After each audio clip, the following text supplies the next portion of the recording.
ہیں عقل مند ہے وہ انسان موت کو کثرت سے یاد رکھے اور موت سے پہلے موت کی تیاری کر لے۔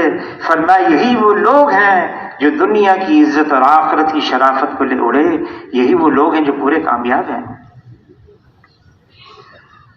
یہ تبلیغ کا کام ہے، اسی لیے ساری انسانیت کو بتانا ہے اصل تو آخرت ہے، مرنے کے بعد ایک زندگی آ رہی ہے، ہمیشہ کی زندگی ہے، کبھی بھی ختم ہونے والی زندگی نہیں ہے۔ اس زندگی کی تیاری کے لیے اللہ نے دنیا میں بھیجا ہے، اور وقت میں ٹھہراؤ نہیں ہے، یہ وقت تیزی سے گزر رہا ہے اور گزر جائے گا تیزی سے۔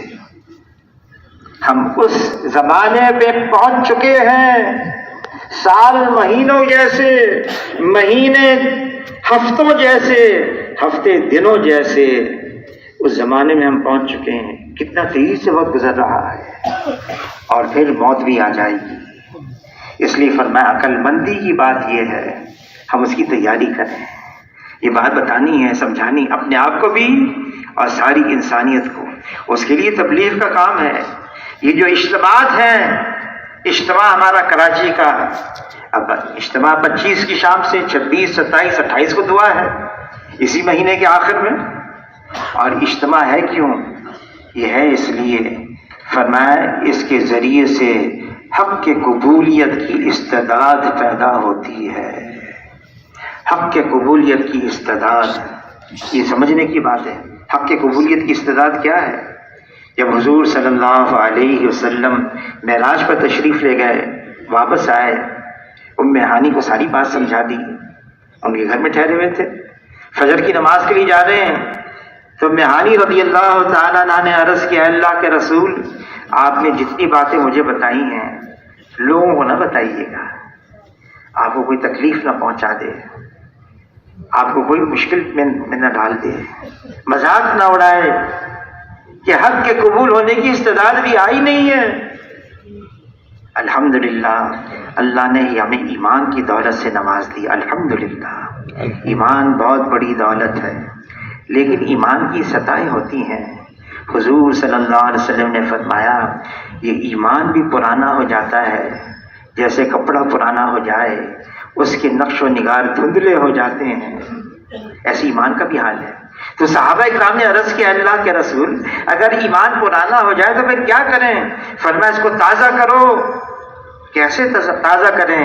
فرمایا اکثروا من قول لا الہ الا اللہ، اس کا تکرار کرنا، اس کے ماحول میں رہنا، اس کی باتیں سننا، باتیں کہنا ایمان کو تازہ کرتا ہے۔ یہ ایمان یہ تازہ ہو جائے، ورنہ حضور صلی اللہ علیہ وسلم نے خبر دی ایک ایسا وقت آنے والا ہے، صبح کو وہ ایمان والا ہوگا، شام ہوگی تو وہ کہے گا میں بغیر ایمان کے ہوں۔ اللہ ہم سب کی حفاظت فرمائے۔ اس لیے یہ اجتماعات، اس میں جانا، اور یہ اجتماع صرف بات سننے کے لیے نہیں ہے، امت اپنے کام پر آ جائے، امت اپنے مقصد پر آ جائے۔ جو کام اللہ نے ہمارے ذمہ لگایا ہے، دعوت اللہ کا کام، امت کا ایک ایک فرد یہ احساس پیدا کر لے میں حضور صلی اللہ علیہ وسلم کا امتی ہوں، اور امتی ہونے کی حیثیت سے جو کام میرے ذمہ اللہ نے لگایا ہے کہ اللہ کے راستے میں نکل کر دین کے لیے محنت کوشش کرنا۔ ہاں ہمارے ذمہ کوشش کرنا ہے، ہدایت تو اللہ ہی کے ہاتھ میں ہے، انک لا تہدی من احببت، لیکن ہدایت کا جو بہت بڑا سبب ہے وہ نبی کی محنت ہے، اللہ کے راستے میں نکلنا ہے، خروج۔ مولانا الیاس صاحب رحمۃ اللہ علیہ، ان کی خدمت میں اس زمانے کے بہت بڑے عالم آئے اور کہنے لگے آپ نے تبلیغ کا کام جو شروع کیا ہے مجھے یہ کام سیکھنا ہے۔ مولانا الیاس صاحب رحمۃ اللہ علیہ فرمانے لگے کام بہت آسان ہے، لوگوں کو اللہ کے راستے میں نکلنے کے لیے تیار کرنا ہے۔ دیکھو وہ سامنے وہ نابینا بیٹھے ہوئے نا، نابینا قاری جی بیٹھے ہیں، حافظ جی بیٹھے ہوئے، کابینہ حافظ جی بیٹھے تھے ذرا فاصلے پر، کہا جاؤ اور ان کو 3 دن کے لیے تیار کرو جماعت میں نکلنے کے لیے۔ اب یہ بہت بڑے عالم گئے ان کے پاس، اور ان کے پاس بیٹھ کر کہنے گے حضرت جی نے بھیجا ہے، فرمائیے، اور اس لیے بھیجا میں تم کو 3 دن کے لیے تیار کروں جماعت میں نکلنے کے لیے۔ کہا حضرت جی نے بھیجا ہے؟ ہاں، کہ میں تیار ہوں۔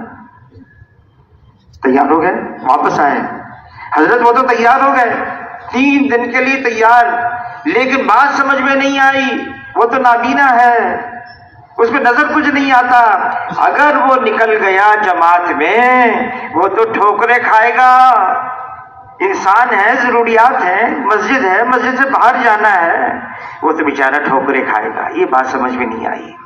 مولانا الیاس صاحب رحمۃ اللہ نے فرمایا میں یہی چاہتا ہوں وہ اللہ کے راستے میں نکلے، ٹھوکریں کھائے، پھر اللہ کو پیار آئے، اللہ کو رحم آئے، پھر اللہ ہدایت کے فیصلے فرما دے۔